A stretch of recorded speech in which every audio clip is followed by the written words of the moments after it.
The Just War Theory, a BCM 390 project by Hannah Higgins. This short will explore the elements of the Just War Theory, focusing on the just ad bellum aspect in relation to America's declaring of war on Iraq in March 2003. On Monday, the 18th of March 2013, MSNBC, a news channel in America, aired a documentary that confirmed for many what they had dreaded was true. Hubris, Selling the Iraq War, hosted by Rachel Maddow, was produced by Peacock Productions and is the most watched documentary that MSNBC has aired in 10 years. The documentary is an adaptation of the book written by David Korn and Michael Isikoff and exposes how the American government lied to their people in order to go to war with Iraq. The documentary also, and this is the most pertinent aspect to my discussion today, highlights the way in which that same government failed to adhere to the principles of a just war, even if one considered their reasons for going to war as valid.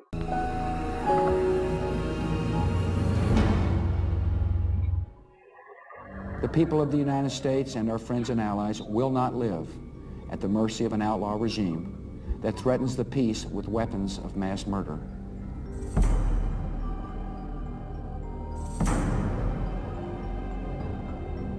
My belief is we will, in fact, be greeted as liberators.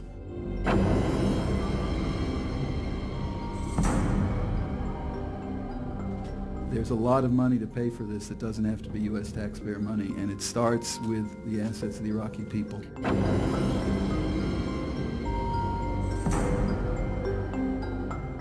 You go to war with the army you have, not the army you might want or wish to have.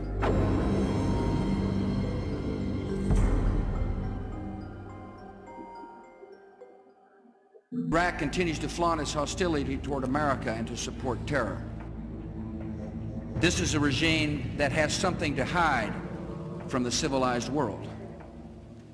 States like these and their terrorist allies constitute an axis of evil, arming to threaten the peace of the world. When I heard the axis of evil speech, Weapons of mass destruction. As you just saw in the documentary, America claimed numerous reasons for declaring war on Iraq. The then President, George W. Bush, in his speech to the people of America on why they were going to war, created a sense of panic and a fear of an imminent attack that served to justify his actions. Such an effect was created by statements such as, "The people of the United States and their friends and allies will not live at the mercy of an outlaw regime that threatens the peace with weapons of mass murder." Again, he sought to find support and justification in his axis of evil speech, where he claimed that Iraq continues to flaunt its hostility towards America and to support terror. States like these and their terrorist allies constitute an axis of evil arming to threaten the peace of the world. Other prominent politicians also created terror within the public that they harnessed to fulfill principles of the just war theory.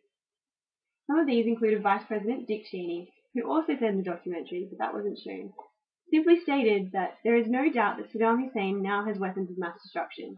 He is amassing them to use against our friends, against our allies, and against us.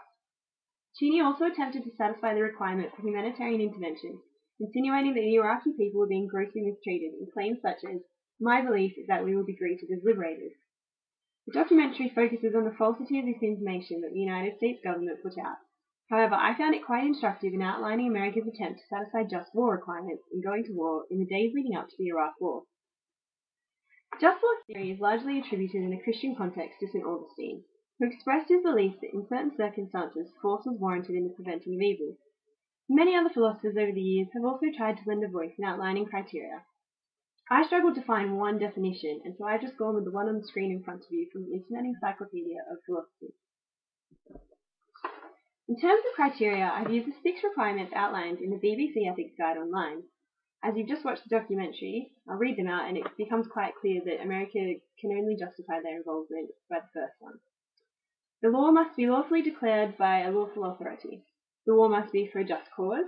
The intention behind the war must be good. All other ways of resolving the problem should have been tried first. There must be a reasonable chance of success, and the means used must be in proportion to the end that the war seeks to achieve. These requirements can effectively be split to 2 categories. Jus ad bellum, which outlines conditions which justify the use of military force, and jus in bello, which summarizes the proper manner in which to conduct a war. This short will focus on the conditions for a war to be considered just in the lead up to the war. We'll explore it in terms of 2 articles. First was written by Ronald Reithoff in 2004. It is titled Just War Theory, International Law, and the War in Iraq. The article explores the way in which the just war theory has evolved over time. It comes to the conclusion that a flexible and modern approach to just warfare is more appropriate in today's day and age. The article outlines the way in which, according to a traditional approach to the just war theory, America's involvement in Iraq could never be justified. However, it then moves on to discuss the change that ought to be wrought to the just war theory in order to make it reflective of the modern aspects of warfare, and then, that if one considers that, it will be evident that America's involvement in Iraq could at the time be justified.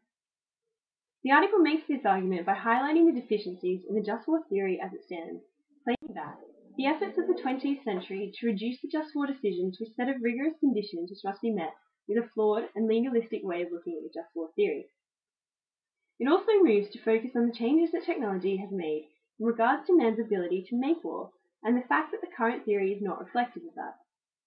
Finally, the article concludes with the suggestion that if, instead of this structure, just war theorists could come to see the doctrine as numerous factors, each of which must be weighed and considered, but not as a template outlining each and every condition that is necessary before a war can be. Noted theorists such as George Weigel lending weight to the argument that changing warfare should equal a changed doctrine. He claims that there is a moral obligation to ensure that this lethal combination of irrational and aggressive regimes, weapons of mass destruction, and credible delivery systems does not go unchallenged. That is why there is a moral obligation to rid the world of the threat to the peace and security of all. Peace, rightly understood, demands it, he says.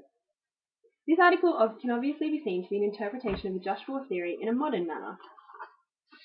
The second article showcases a very different approach to the just war theory than the previous one. It explores a pacifist approach. This article is called Christians Debate. One is war right, some argue rigid pacifism, others look for just cause, a just war, Christians wonder question, by Tom Schaefer and was published in the Salt Lake Tribune. Pacifism is founded on the belief that all war is intrinsically evil and can never be justified. It explores the way in which morality and Christian principles disagree fundamentally with the idea that war could ever be seen to be an acceptable means to an end. This article attempts to balance the just war theory with a pacifist approach and maintains that, for this to be achieved, one would have to adhere so stringently to the just war criteria outlined that you could basically never justify a war. Schaefer claims that an attack, no matter what the provocation, could never be justified, exhibiting towards a strict pacifist approach to the just war theory. He explains this by further exploring the tensions between the theories, claiming that, according to a part of the just war tradition, violence is justified if more good than harm is the result. But Christian pacifists insist that in acts of war, harm always outweighs any potential good. Whilst the article is vocal in its opinion that no matter the cause, war simply cannot be justified, it grudgingly concedes that morality is ultimately in the eye of the beholder. Ultimately, these two articles explore converse theories in relation to the just war theory. The difference between the two becomes incredibly apparent when taking into consideration of the documentary Hubris, the Selling of the Iraq War that was shown earlier in the short. If one were to go by the theory outlined by Rythoff in the first article, and this is not taking into consideration the lies that have since been proved, and instead it only considers the reasons at the time given by Bush and Cheney and believing they are true, that American involvement in Iraq could indeed be considered a just war. The idea that Iraq had weapons of mass destruction that were as outlined in the video, in reflection of the first article, is sufficient to support an invasion. In terms of a modern application, if one considers the ability of unstable regimes to now attack without warning. Further, the humanitarian aspect of this would have still been sufficient in justification of the government's actions. The article does not support the angle of the documentary. However, one must consider that it was written only 1 year after America went to war with Iraq, and thus they do not have the benefit of the extra information and hindsight that the documentary makers have. On the facts at the time shown in the documentary, the article supports the idea that America was involved in a just war. However, conversely, pacifist approach outlined in the second article supports the beginning of the documentary, in that America had no justification in going to Iraq, and that at the very bare minimum they ought to have been attacked before they could claim cause to wage war. It really is black and white here. The second article supports what the documentary is saying, regardless of the exposure of the lies used to establish war. America should not have been in Iraq. It could never justify it. Thank you for listening to my short.